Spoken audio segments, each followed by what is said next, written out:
want to start with where we came from. So Erica, if you could go to the next slide, please. So way back, we had a meeting with all of the team, several members of us working in Brussels, to look at how things would look, what would be on the horizon if things were great for women. And we realized that there were many things that we needed to do in order to make things great for women in technology. And all of that could come together in a series of key initiatives. And then it became clear that actually, if we brought all of that together in something that was an IT charter, which would guide people on what they needed to do. So we recognize that institutions and organizations and companies across Europe are all at different stages with their work on women in tech.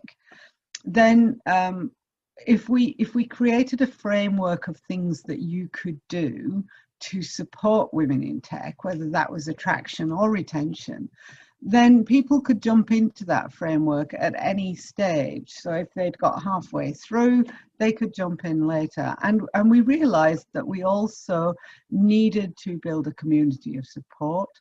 We needed to share the best practice that community had, since they were all at different stages, and that the charter would allow us to do that. There'd certainly been a lot of research across Europe in the value of diversity charters and how they could bring structure to the work that was being done around diversity, whether that was in diversity in IT or diversity in the creative arts around television and theatre. You know, everywhere is missing that diversity. So we brought all this together in our vision, and we started building the DiversIT Charter, which Priska and Petra and Marina will talk through for you in a second. But we also know that we need an aspiration. Erica, could you move to the next slide, please? So we have an aspirational objective for 2025 to see 1 million more women employed with specialist skills for IT across the countries of Greater Europe. And as you can see in the scoreboard below, which is 2019, and it's not really changed, you can see that a couple of the countries are doing quite well. So we're looking at the green bar at the bottom. These are the women who are specialists in technology. So some of the countries, particularly the Nordics, Finland, Sweden and Denmark, doing really quite well relative to others, and Belgium doing quite well relative to others, and Ireland, but actually 20%. If I'm saying 20% of all IT specialists are women across Europe, that's not brilliant. That means that there are 30% of women that we could have access to in an industry where we're screaming out for specialist skills and we don't have them. And there's something happening around why women don't want to work in technology, or why women don't see careers in technology as interesting for them, or roles that they would be engaged in. So 1 million more women employed as an aspiration is quite big, really. And it's difficult because you can see the differences in the different countries to say, well, we'd like to get to 30% by 2025, because if we said that, then that presents a huge challenge for some countries, but less of a challenge for other countries. So to say we'll have a collective 1 million more gives us an aspirational objective that we think is achievable if we get everybody behind us. So can we have the next slide, please? So I just want to introduce you two members of the team. So I did see before we, as we were starting, that other members of the team were joining in. So we have, in no special order, we've got Nurcan from Turkey, who's been really active, and Turkey was the first member to achieve bronze status on the DiversIT Charter. So fantastic. We've got Sabina from Germany. Sabina is a really active member of the team, as are we all, I think, really, looking after the legal aspects of what we're doing at the moment as well. So thank you to Sabina. And I know Daniel's turned up, and Daniel was active in one of our big groups, which you see in the bottom left photograph there, when we were planning what we would include in the charter. So there's been a lot of work that's gone into that, and a very active team. And the top photograph, I'm sure the team would want me to tell you that in the top photograph, we knew that we needed to persuade all of the senior individuals in CEPIS to back our proposal to bring the DiversIT Charter into Europe. And so on a particularly glamorous evening in, I don't know where we were, can't remember where we were that night, but we went and talked to each single member of the senior team in CEPIS and to encourage them to support us, and we were successful. So there's some great ways in which we can. And I should just mention Erica and Ostea, who are also really supportive of us, and whilst they're not, you know, kind of members of the team, actually they are, because they're always there supporting us. So I think it's time to hand over. So next slide, please, Erica. Yes, thank you very much, Gillian. The assessment area, that was a big discussion. We were a lot of participants, and it was a very nice meeting because it was just due in February before the COVID shutdown. So it was really remarkable that we could put down the subject. So the assessment areas that we decided upon are women's groups. So there are a lot of questions and inputs about what are women's groups, or what women's groups are active or in place in the companies or in the organization. Then what increasing activities for women in tech are in place. Then the gender equality and payment and job roles. Then the fourth subject is the interaction with other organizations on equality in technical professionals. As well, this could be within the branch organization. There are as well organizations driven by unions or any other organization that are dealing with women in STEM in general, because everybody is having or facing a lot of similar questions and challenges in finding labor in that area. Then the fifth one is the education and academia. So what is done in that area to drive diversity and more women in tech? Then what is important as well is the monitoring of the actions above. Without monitoring, we have seen if you don't come up with numbers, if you don't follow it, it's hard to get sustainable means. So monitoring is one of the key factors as well that takes place during the assessment. What we have done as well, or will evaluate as well, are the objectives and the KPIs. What goals has the organizational set? Like Gillian said, diversity is not a subject that is to be discussed if it's necessary or not. It's just the time it's necessary. We have seen that it's sustainable, and it will lead to a lot of benefits within the organization and for the modern society. So what KPIs has a company organizational set that they will achieve? Can you switch to the next slide, please? we have decided that we want to have 3 different stages, 3 different levels of the certification. We are aware that in Europe and among our members, a lot of organization or as well companies are just starting the process, are not very far in having sustainable programs. So they have to have an easy way and a very nice way to start an assessment. So the bronze level is meant to building the foundation, getting started, and get along the questions that will lead as well to ideas, well, what should be in place and how can we start that? It's a very nice way of getting into the subject. It's a lot of material that you can read, so you know what ideas have others that could bring you to bronze. The next level that is building up on bronze is the silver level.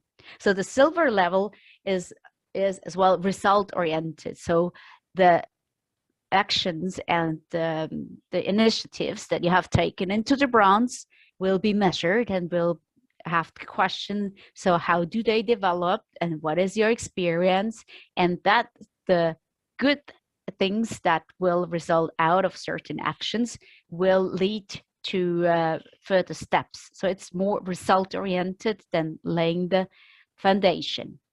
The gold level is achieving best practice and having that meant over 5 or over a certain amount of years already. So it's the leading the way into the diversity of the ICT field in your home country or in your organization, that you will show to everybody, as well to the people that apply for jobs or when you work in different environments, that goal that you really are having achieved the best practice and that you're a role model for the company. Can you switch to the next slide? So the assessment panel. The assessment panel is that for time being, we have 3 independent auditors from the CEPIS DiversIT team.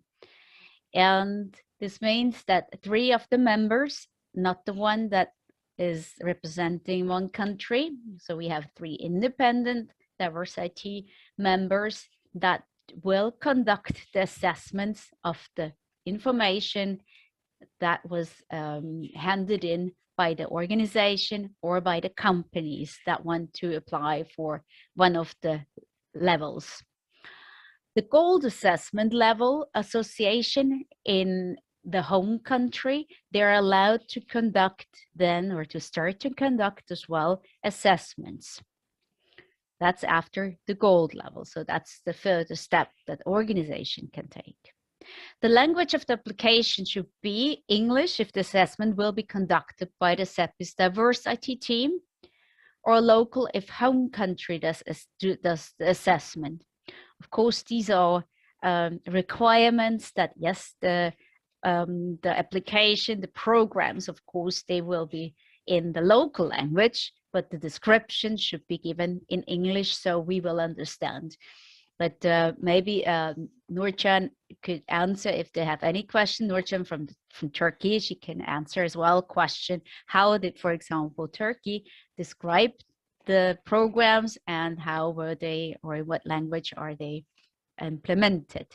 The assessment will take twice per year, so it will be submitted by September, and the announcement who has achieved what level of certificates will be announced in November.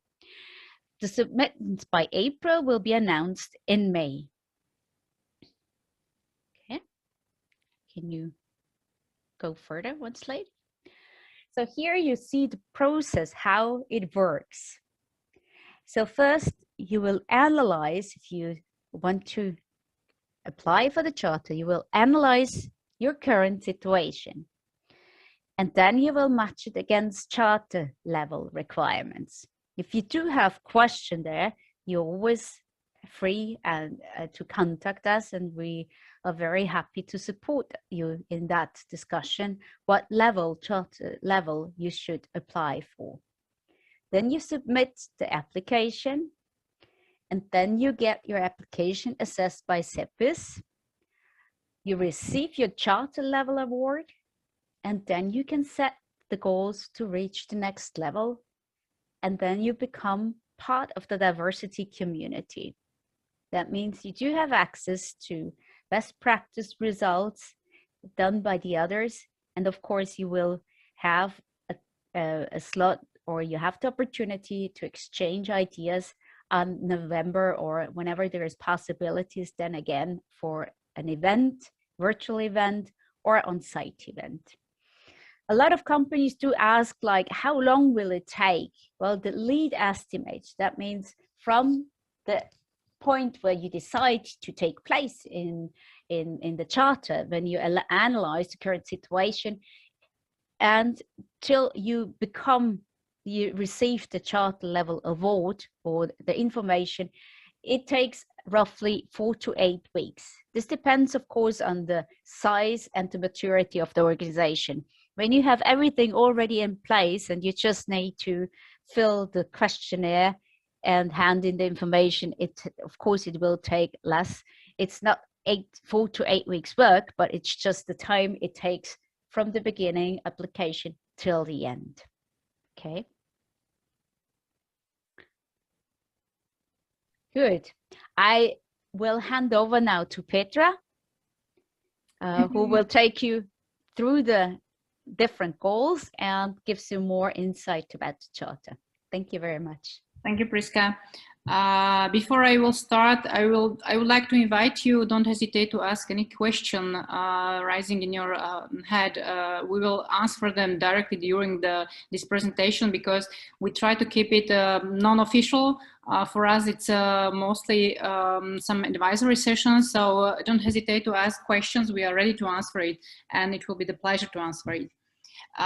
So concerning the role of local IT associations, well, for us, the local IT association are the key partner. You are the leader of the IT community in your countries, and for us, it's very important that you see the importance of the topic, and we can have your support.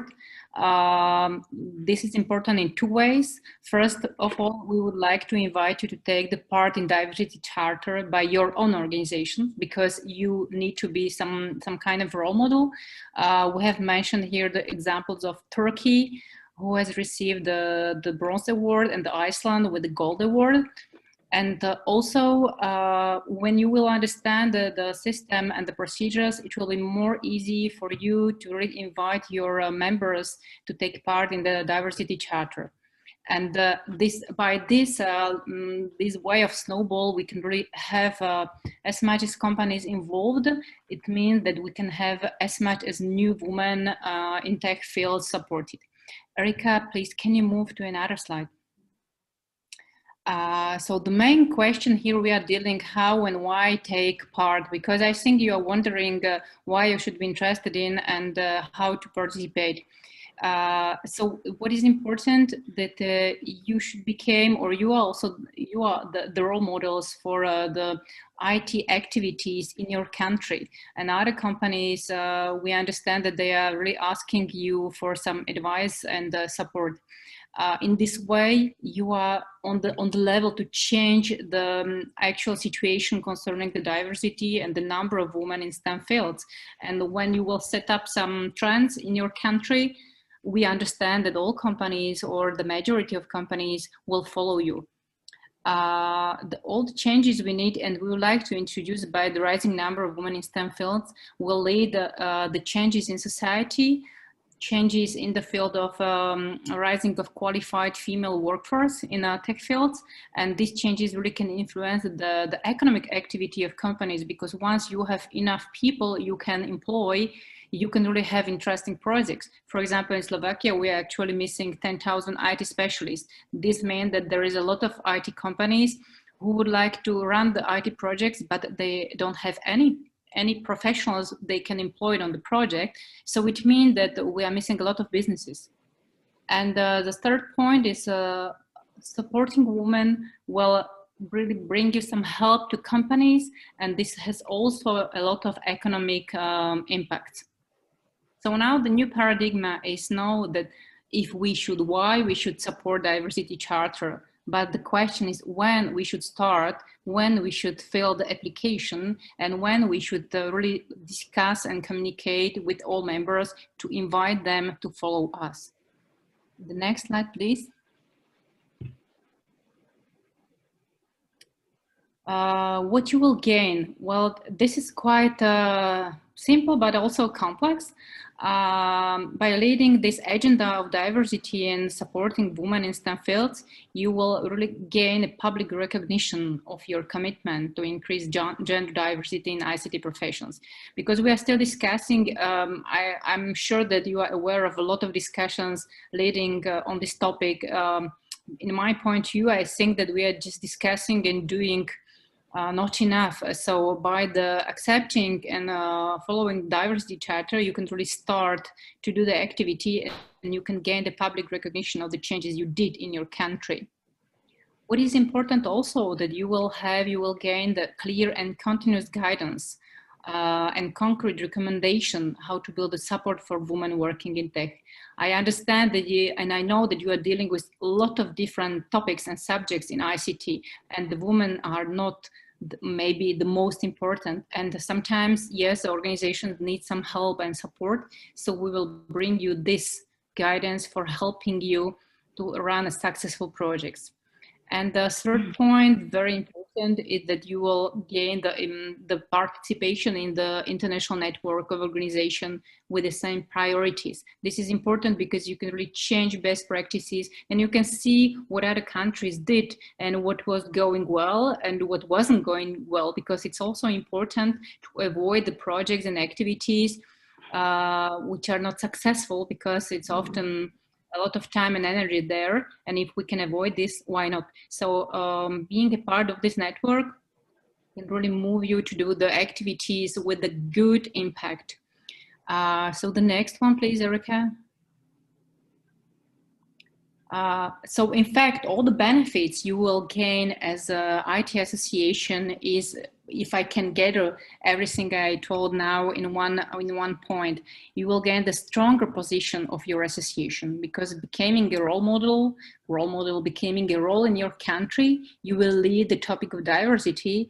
And we understand that companies will turn to you and will communicate with you concerning the diversity, how they should running. So your position as IT association can really bring you the new members, new supporters, and can really rise your importance in your country. You will gain a lot of visibility, because diversity, this is a topic we need to discuss about it and we need to talk about it. And once you will be the leader in diversity, it will bring you a lot of visibility and recognition between your members, but also between the governmental bodies, because it's not it's not just the question of companies. This is a question of all society and government. Once if you will apply and receive the gold level, we would be happy if you can have the position of official certified assessor for diversity label, because you will become the assessor for your country. So this also brings a lot of visibility and position to your association. And last but not least, this is a human capital absolutely necessary, because by really applying all the points and statutes of DiverSIT Charter, you can really rise the number of qualified tech-skilled women workforce. And this is what we would like to have and what we need to have, rising the number of women working in STEM fields on tech positions for having the qualified people in all countries. On the next slide, we will see the benefits for your members, which are similar, but also a little bit different. The human capital they will bring and they will have will cause that they can really start to run a new project and they can be successful. You are all aware that the statistics showed us and the studies showed us that with a higher number of women on ICT position, but also on the leadership position, the benefits and the market value of companies going up, and this is quite important. The second point, the brand building is connected together with the visibility. But brand building, it's important when you will look for it, when the companies are looking for new job applicants, because often, especially the young generation, is really taking into consideration if the company is dealing with the project as diversity is. And once being a leader of the diversity topic and following the way of diversity and supporting women in STEM, will show to the new job applicant that yes, you are this company worth to try to work for them, because they would like to support, and they are supporting diversity and the topic of women in STEM. And what is also important that the European Commission, who launched the Global Sustainability Project, the goal number 5 is describing directly the necessity of diversity and supporting of diversity. So receiving the Diversity Charter Award, you will have the clear declaration of the task you did and of the effort you did. So it will also help you to build your visibility and brand communication. The next slide, please. And the next slide, I will pass the word to Marina. Thank you, Petra. So now we come to the part where you need to request for the. Can you hear me? Yeah. Okay. So now we come to the very practical part. That is, once your organization or association has decided to ask for accessing, for having an assessment done on the activities they've done on the DiversIT Charter, we have considered that the team composed by the 3 members Priska was telling us before is going to work at least for half a day, both to give the needed information, to fill in the request, and then to do the real assessment. So we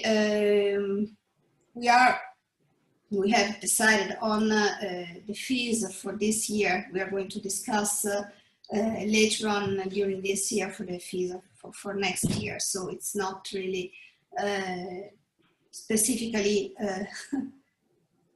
they should not be considered as final. But we decided that depending on the requesters market, we have decided that we have defined 3 different levels of price for the assessment to be done. So 1 small, 1 medium, 1 large. And of course, the price we request is different from each level of the application, because of course it depends on how the involvement needed to do the assessment is growing towards these these applications. So I would say this should not be much more than that about the costs. So if Erica is okay, and I think if Gillian is back, or Petra or Priska decide to wish to step in. Okay. Yeah, it's the question open now, Petra. It was a question for the last slide. Yeah, we wanted. We wanted really to invite you to take part, because it's for us it's very important, and we would like, after the end of this workshop, we would like to send you the questionnaire, if it's okay for you, with your feedback on the information you have received.